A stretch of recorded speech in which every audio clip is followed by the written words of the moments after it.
everybody, I'm Tom Vasel, and welcome to Kickstarter Lookback. And this is where I take a look at projects that I backed and just see where they're at now, see what I think about them, kind of see the end result of it. Because I think this is more useful sometimes than us just looking at projects and saying, I hope they're good. Here's where I tell you if I think they're good or not. So we're going to get started here and take a look at Forests of Pangia. This is a pretty nice, this game did very well, and it's a very beautiful game. A strategy game about placing out these trees, and I tell you what, it's not that great. It's okay. You're basically just trying to connect things on the board, and you're growing a forest and accomplishing goals, but I just found it to be so mundane. Don't get me wrong, it is gorgeous, and I can see why it did so well on Kickstarter, but it just wasn't one that really got much buzz at all. I think this was delivered January 23, is right around when I got it, and I immediately took it to a meetup thing there, and the results were fairly negative from people. I still gave it a whirl myself and didn't really like it, and I'm not actually sure. It'd be interesting to see where this ended up. Forest of Pangia on Board Game Geek, and let's take a look at the rating here. 3,300, so that's not bad. And I look at the ratings, they're doing pretty well, but people are realizing it's abstract, so there you go. Well, most people liked it more than me, so go figure. Scarface here, a really big production in which players are gangsters. And this is just gorgeous. If you want to play something that is in the 1920s and the gangsters with the miniatures, it's really well done. There's a little bit of deck building. There's a little bit of area control, a little bit of worker placement. Is it a perfect game? It is not. There's some things that it could do better on. If nothing else, I think it needs some actions you can do when you're not sure what else to do. But I still liked it despite that. I still liked it despite a lot of luck and stuff in it because the theme is so strong. And they did a great production. All right, Pisces, a high-stake fishing competition here. So this game was all about catching fish and then kind of keeping the ocean filled with the right kind of fish because it runs out of certain fish. They don't eat other fish and a lot of different things here. And the person who did this game, they aren't too far from me here, and they talked to me about it. And they were so enthralled with the theme, they didn't put as much effort into the game. The game is not that great. There's way too much luck involved in a lot of parts of it, and it's just there's some interesting idea of the life cycles of fish, and that part is well produced in the game. It's just that the game itself doesn't work that great. Noble Run. This is a deck building game about research and science. So a deck building game in which players are publishing their works. Great cover, great art, a lot of great ideas. Unfortunately, as a deck building game, it's okay at best, because you are collecting these cards and you are trying to do different things, but you only have so much. It's a deck building game. It feels like there's a lot of luck involved and there's not a lot of differentials between the ways you can build your deck. It's okay. I like the theme and the production and the art. That part's fantastic, and I would like to see more from this company. Let's see if they are doing more. The company here is Garazar. Is this their only project? They've done 3, and this is the last one that they've done. Well, maybe they'll do another one in the future. All right, Heroes of Barcadia. So these folks made a silly game here, and you can see that all these glasses are full, and it's an RPG, and as you take hit points, you drink. So a drinking game, literally.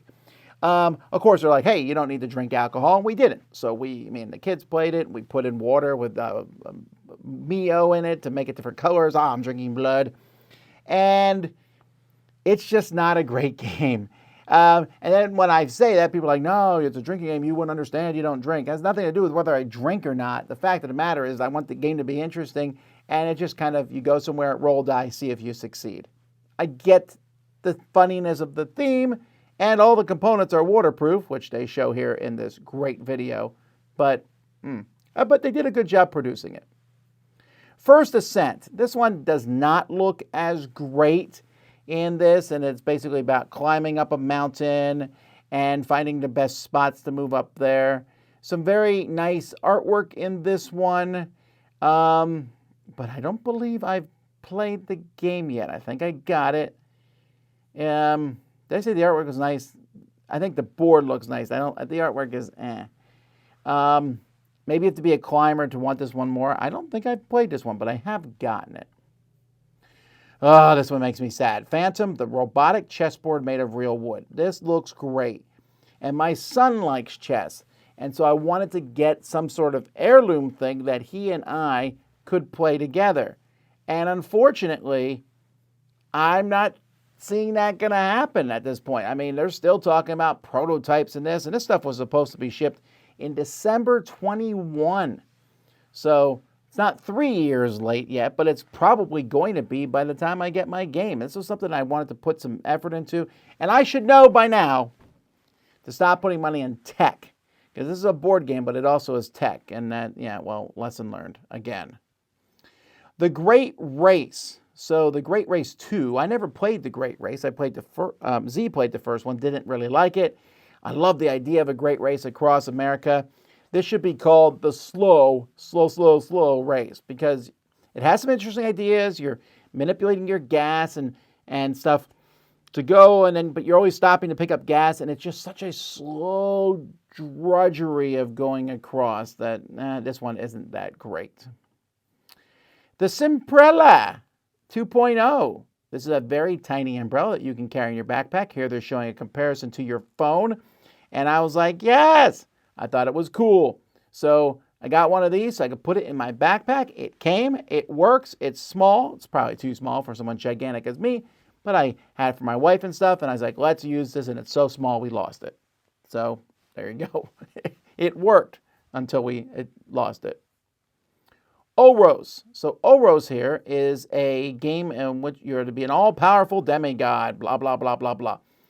This is a game in which you are upgrading and you're building a world that is a sort of like a slide puzzle. You're sliding things around, but they also slide around the edges in a weird way, which unfortunately isn't that intuitive. It gives you some actions, but this is essentially a very dry, abstract game that I just found to be not that interesting. I really want to like it. And don't get me wrong, the deluxe version of this is fantastic. It's great components, and some people like it. But I ran into too many people who just were going, how do things slide around the outside of the board again? How does this work? And there's a bit of take that. There's a bit of luck, like, ooh, well, this is in the right spot for me right now to score points. That it just didn't really work for me. Soul Raiders. Well, this is one that has not come out yet. This one looks pretty interesting here. 30 hours of adventure, 800 cards. So I was kind of interested in this one, and they are doing updates, so it's coming. It just hasn't come yet. And this was supposed to be December 2022. So it is a year and a half late at this point in time, which is, I almost always add in a year to any Kickstarter anyway. So we'll see. And then Architects of the West Kingdom, Works of Wonder. This is an expansion, and I think the expansion for this one here was also get the collector's box. Yeah, I'm a big fan of the bigger boxes for Garfield games because I can never fit them in their boxes, but the bigger ones, it's a whole lot easier to fit in. Garfield games and a neoprene playmat, of course, that sort of stuff is always awesome. So if you like Architects, which I think is one of the best in all of the ones that Garfield does, this is definitely one to check out. So there you go. All right, folks. Well, that is some crowdfunding projects. Thanks so much for joining me as we take a look back at these. It seems like more of these didn't do well for me than did. Of these, my favorite was probably Scarface. I think that's the neatest one of this group. There's a lot of these I didn't like. I was hoping it would be the chess one, but tell me what you think. Which of these is your favorite? Let me know in the comments below. Until next time, I'm Tom Vasel, and you've been watching The Dice Tower.